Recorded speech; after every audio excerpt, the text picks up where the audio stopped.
शिक्षा दिली. ज्याप्रमाणे महाभारतामध्ये आपण सगळ्यांनी बघितलं असेल, ऐकलं असेल, महाभारत घडला कसा. आपल्याला श्रीकृष्णासारखे मार्गदर्शन करायचे आणि आपण त्याच्यामध्ये आहात, पारंगत आहात. आणि आजचा दिवस म्हणजे सर्वसामान्यांच्या ठिकाणी आजचा एवढा सोन्यासारखा दिवस आहे. ज्यांचे शिक्षणाच्या त्या ठिकाणी ओढ माहित नव्हती, आज आमच्याकडे अखंड त्या ठिकाणी शिक्षणाच्या डिग्र्या आहेत. परंतु आमच्या डिग्र्या कुठे आहेत? पेपरवरती, लायब्ररीमध्ये, त्या ठिकाणी नोटमध्ये. पण ज्या माणसानं शिक्षणाची नोटची गरजच पडली नाही, म्हणजे या भूतलावरती चालत असताना की कसं राज्य असावं, कशी निर्मिती करावी, कशी व्यवस्थापन असावी, कशी व्यवस्था असावी, कशी रचना असावी, कशी उपयोगी असली पाहिजे. प्रत्येक अस्त्र शास्त्र यांचे तज्ञ विचारवंत गुणशील व या महाराष्ट्राला या त्या ठिकाणी या मातीमधून जर माणसाला जर चांगला मोकळा श्वास घ्यायचा असेल, माणूस गुण जगायचं त्या ठिकाणी शौर्य आणि गाथा त्यांनी शिकवली असेल. अरे मनुष्य कसा असतो? नुसतं त्या ठिकाणी पंचधातून मनुष्य बनलेला नाही, हे तर आपण म्हणतो. आपण शास्त्राने गाथा गीता त्या ठिकाणी अनेक विचारवंतांनी लिहिलेलं आहे.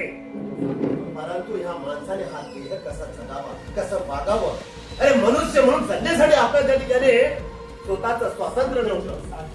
जरी स्वतः जन्माला आलो असेल तरी स्वतःच्या गल्लीमध्ये फिरता येत नव्हतं, दारामध्ये जाता येत नव्हतं. असं त्या ठिकाणी गनिमांचा काबा अंधार झालेला होता.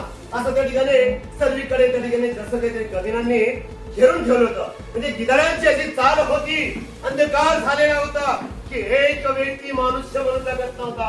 आजच्या 1000 वर्षापूर्वीची गोष्ट नव्हे, ही कालखंड खूप जवळच आहे. तो कालखंड म्हणजे कोणता? आजच्या 750 वर्षापूर्वीची गोष्ट आहे.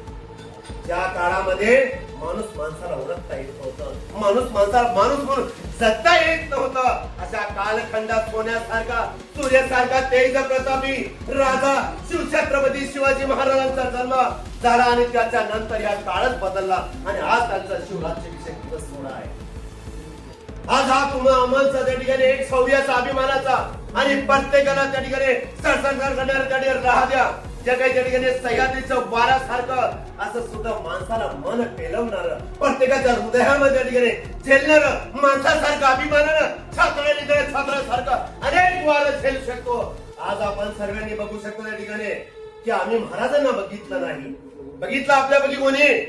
मी बघितलं नाही. पण महाराजांचं नाव घेतल्यानंतर सहज माणसाच्या हृदयामध्ये या सर्व नस गरम होत असतात. अरे यामध्ये सह्याद्रीच्या लाटांना देखील जोर कमी असेल, वेग कमी असेल, वाऱ्याला सुद्धा वेग कमी होता. एवढा महाराजांच्या शब्दामध्ये, त्यांच्या शौर्यामध्ये, त्यांच्या कीर्तीमध्ये, त्यांच्या गाथामध्ये एवढी स्पीड आहे, एवढं उत्स्फूर्त समजलं होतं. म्हणून म्हणतो एकच शब्द मग घेतो आपल्या समोर, छत्रपती शिवाजी महाराज की जय, छत्रपती शिवाजी महाराज की जय.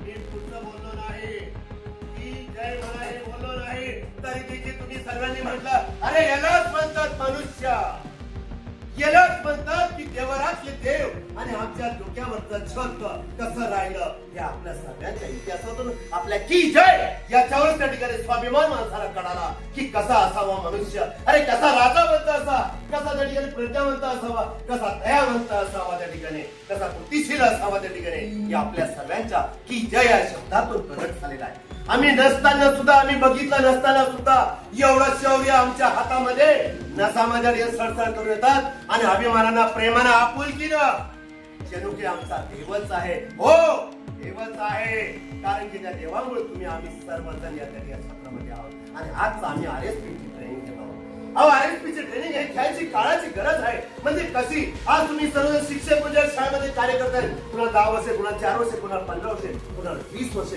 कुणी रिटायर होते. परंतु आज आपल्या वर्गामध्ये मुलांना रागवता येत नाही, बोलता येत नाही, झापता येत नाही, फटके देता येत नाही. आधीचे म्हणत होते आमचे गुणवंत श्रीमंत त्या ठिकाणी आई बापा सारखे वयात त्या ठिकाणी त्यांनी म्हटलं होतं, थॉट होता, छडी लागे छम छम पण आता आमची छडी गायब झाली. म्हणून समाजामध्ये क्राईम वाढलेला आहे, अत्याचार वाढलेला आहे, भ्रष्टाचार वाढलेला आहे, अनेक प्रवृत्ती वाढत गेलेल्या आहे. याचं कारण म्हणजे काय? शाळेपासून छडी बाजूला गेली म्हणून. आज जन्म त्या बापांचं, आई बापांचं कोणी ऐकत नाही. ज्या माईने आपल्या लेकरासाठी आपले 5 देह अर्पित केलेला आहे. आपल्या आपल्या आईने आपल्याला फक्त जन्म दिला नाही, याच्यासोबत तिने त्या ठिकाणी 5 देह आपल्यासाठी अर्पित केलेला आहे. कधी विचार करा. नुसतं आम्ही आई म्हणतो, अरे रडायचं आईसाठी, आई म्हणायचं माझी आई हे आहे, माझे आहे ते, पण याच्यासाठी त्या आईला सांभाळ करणारा हे 4 भिंतींच्या जे खंडेर असतात बाप म्हणतात, ते बापाचं दोष मला आपल्या सगळ्यांना. बाप म्हणजे कसा काय? बाप जर बघितला आपण, कारण बापा बिना माणसाच्या डोक्यावर छत राहते.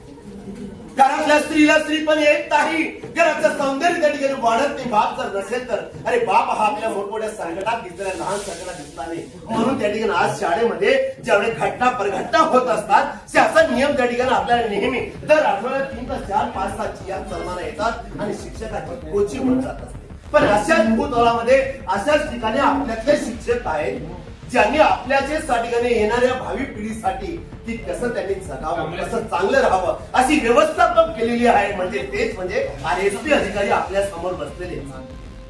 होय, कारण की त्यांचा मनामध्ये विचार होता की आज आमची पिढी निघून चालली, पण येणारी पिढी ही शिक्षकांची कशी असावी. आज त्या ठिकाणी शिक्षकांना BP वाढला, हो शिक्षकांना शुगर वाढली, कशी आली त्या ठिकाणी.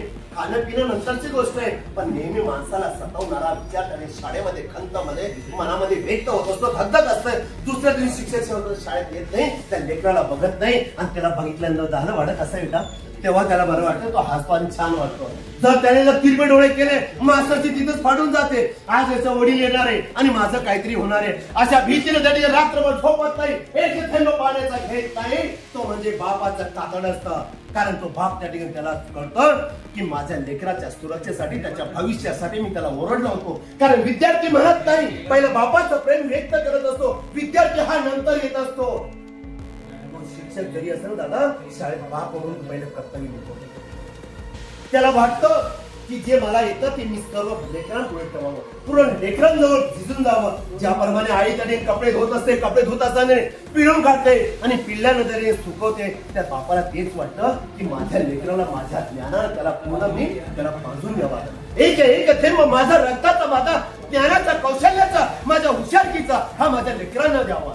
आणि तो कोणी वकील बने, कोणी पोलीस ऑफिसर आहे, कोणी कोणत्याही पदावर जावं, हे फक्त त्याने शिक्षकाला त्या बापाला बघावं. कारण की तो काय बघतो, तो बघतो काय, त्या लेकरांना काय सांगतो, पोरगा पाठीवर बस, म्हणून त्या ठिकाणी शिक्षक पाठीवर हात थापडतो आणि बाप आपल्या लेकराला पाठीवर बसवतो. त्याचं कारण म्हणजे काय, बाप म्हणतो, शिक्षक म्हणतो, जे मी बघतो त्याच्या पलीकडे माझ्या लेकरानं बघावं. आणि आई काय करते, जे मी बघते ते माझ्या लेकराने बघावं, मग ती आई फक्त कड्यावर बसवतं. हे दोघांमधला फरक आहे मित्र हो. त्या ठिकाणी हीच व्यवस्थापक आपल्या राजाने त्या ठिकाणी ह्या भूतलावर या महाराष्ट्रामध्ये ज्यावेळेस व्यवस्थापक जे केली होती, जर त्यांनी बसली मीटिंग केली तर त्यांनी असं नाही केलं होतं, तुम्ही हे पद घ्या, तुम्ही ते पद घ्या, तुम्ही ते सांभाळ, तुम्ही हे सांभाळ, आज रात्री आपल्याला इथं बसायचं, तिथं बसायचंय, आपल्याला विचार कधी असे कलम आहे, तसं कलम आहे. या धर्तीवरती कलम मिला मारलेली होती. पहिल्या त्या संविधानाच्या आधी त्या छत्रपती शिवाजी महाराजांचं राज्य प्रस्थापित झालं होतं. म्हणजे त्या ठिकाणी शिवछत्रपतींचा आजचा खास दिवस. आज या राजाचा त्या ठिकाणी आज सर्वात महत्वाचा दिवस आहे. 6 जून हा लक्षात घ्या. त्या ठिकाणी आज आपण जेव्हा शाळेत जाणार आहे, आपल्या लेकरांना आपल्या घरामध्ये त्या ठिकाणी आपण जर इतिहास त्यांना शिकवला नाही, त्यांना घडवला नाही, त्यांना विचार गुंतवण्याची जर त्यांना ज्याप्रमाणे त्या ठिकाणी चक्कीतला आटा आपण फिरत असते, जेव्हा ती चक्की फिरते त्या ठिकाणी किती फिरतं, किती वेळा त्या ठिकाणी दैनं चालतं आणि त्याच्यात बारीक रेव रेव रेव त्या पिठाचा पोळा त्या ठिकाणी तयार होतो. त्याचप्रमाणे शिक्षक देखील माझा राजानं हाच विचार केला. त्यांच्यामध्ये कौशल्य होतं, ते देखील एक शिक्षक होते. कारण की त्यांनी त्या ठिकाणी विचार गाथा केली. जर त्यांनी सर्व विचार जरी केले तर, अहो ज्या लेकरानं जन्मात येण्याच्या आधी पोटात त्या आईनं नियोजन केलं होतं स्वराज्याचं, आणि ज्या बापानं त्या ठिकाणी स्वतःचा त्याग करून आपल्या लेकरांना आपल्यापासून दूर ठेवलं होतं, या स्वराज्य निर्माण करण्यासाठी बापानं आईच त्या ठिकाणी सर्वांना माहित आहे, इतिहासाला माहित आहे. पण छत्रपती शाहू महाराजांचा त्या ठिकाणी त्यांचा इतिहास, ते कर्नाटकला होते, कशासाठी होते, काय कारण होतं, ते फक्त त्या ठिकाणी त्यांना मोठी पदशाही पण नव्हती. त्याच्या पाठीमागचा इतिहास आणि भूगोल कोणी बघितलाच नाही. आज या महाराष्ट्रामध्ये, या जगामध्ये अनेक व्याख्याते आहे, अनेक विचारवंत आहे, परंतु माझ्यापेक्षा अनेक गुणवंत आहेत. मी काहीच नाही, मातीचा अक्षर म्हणायला हरकत नाही. परंतु मित्र हो, फक्त आम्हाला व्याख्याने करून चालणार, आम्हाला विचार व्यक्त करून चालणार नाही, आम्हाला आत्मसात करण्याची गरज आहे. म्हणजेच आज आम्हाला RSP शिकण्याची गरज आहे. आज आम्ही RSP त्या ठिकाणी स्वतःच्या मनावर जर घेऊन घेतलं नाही तर आम्हाला शाळेमध्ये अवघड आहे. आज शाळेमध्ये आपली परिस्थिती काय झालेली आहे? ज्या वेळेला छत्रपती शिवाजी महाराज हा ज्यावेळी गनिम झाला होता, आजूबाजूला कहर झालेला होता की मनुष्य जगण्याचा अधिकार अवघड झाला होता. अहो त्या ठिकाणी एका भाकरीच्या तुकड्यासाठी माणसाला देह जात होता, पण घ्यायला सुद्धा कोणी तयार होता. अशी अस्तित्वाची त्या ठिकाणी त्यावेळी परिस्थिती झाली होती. असा कसा माणूस हा माणसात होता, असा कसा माणूस हा माणसात होता, नाही त्याला माणुसकीची कुठे होती त्याची जाण. आज मनुष्य त्या ठिकाणी, आज माणूस माणसापासून दूर गेलेला आहे. माणूस माणसापासून त्या ठिकाणी सुटत चाललेला आहे. या सोशल मीडियाच्या आधारे त्या ठिकाणी तो फक्त व्हॉट्सअपवरती मीडियावरती नमस्कार करतो, श्रद्धांजली देतो, पण वास्तवात जर त्याची बॉडी जात असेल ती पण जाण्याची त्याची खरी हिंमत होत नाही. कारण की त्याला दिसते घड्याळ आणि त्या घड्याळच्या संसाराच्या काठामध्ये स्वार्थाच्या पोटी जगत आणि सांगतो मला घरी जायचं आहे, माझं लेकरं वाडा आहे, मला हे करायचं, मला ते करायचंय. अरे तू त्या ठिकाणी देह जात होतं, त्याला वेळ देऊ शकत नाही आणि त्या ह्याच्यावरती 4 शब्दांचे थॉट लिहितात, इमेजेस टाकतात. ही कोणती आमची माणसाची प्रेरणा आहे माहिती? ही आपापली प्रत्येकाची भूमिका आहे. पण मित्र हो, तुम्ही आज RSP ट्रेनिंग घेतल्यानंतर जेव्हा तुम्ही शाळेत जाणार आहेत ना, त्यावेळेस तुमच्यातला पूर्ण हा शिक्षक आणि RSP वर्गात दिसला पाहिजे, प्रभावित दिसला पाहिजे. युनिफॉर्म घालून जाणार ना पोराचे तिथं चड्डी म्हटलं सू नाही केले ते चालेल, पण तू घाबरला पाहिजे. आपल्याला मारायचं नाही, आपल्याला ओढायचं नाहीये, आपल्याला तोच शिक्षक राहायचंय. पण या वर्धीनं मुलांमध्ये तेवढा दबदबा असला पाहिजे, तेवढं प्रेम, आपुलकी भावना पण त्याचं जिरली पाहिजे. त्याला कळलं पाहिजे की नाही माझे ते सर, माझे RSP सर मला घ्यायला पाहिजे, भेटले पाहिजे, आपल्यातली कृती बाहेर आली पाहिजे, आपल्यातले विचार हे बाहेर पडले पाहिजे. जोपर्यंत तुम्ही पेरत नाही तोपर्यंत उगणार नाही. तुम्ही जसं पेरणार तसं उगणार आहे. म्हणून लक्षात या ठिकाणी आपल्याला कृतीशील करायचंय. आपल्याला प्रत्येक आपल्याला पगडायचंय, विरगडायचंय. मग त्यासाठी आपल्याला काय, जेवढं आपण आपल्या शाळेत जाणार इथून प्रशिक्षण घेतल्यानंतर त्यावेळेला आपल्याला सुरुवात त्या ठिकाणी आपण युनिट स्थापन करायचं. युनिट स्थापन केल्यानंतर आपल्या त्या मुलांना त्या ठिकाणी आपल्या शाळेला सर्वप्रथम तर पहिली गोष्ट तुम्हाला कोणी ऐकणार नाही. वरती शायनिंग मारते मस्त, आधी शायनिंग मारत होता, आता जास्त मारायला लागला.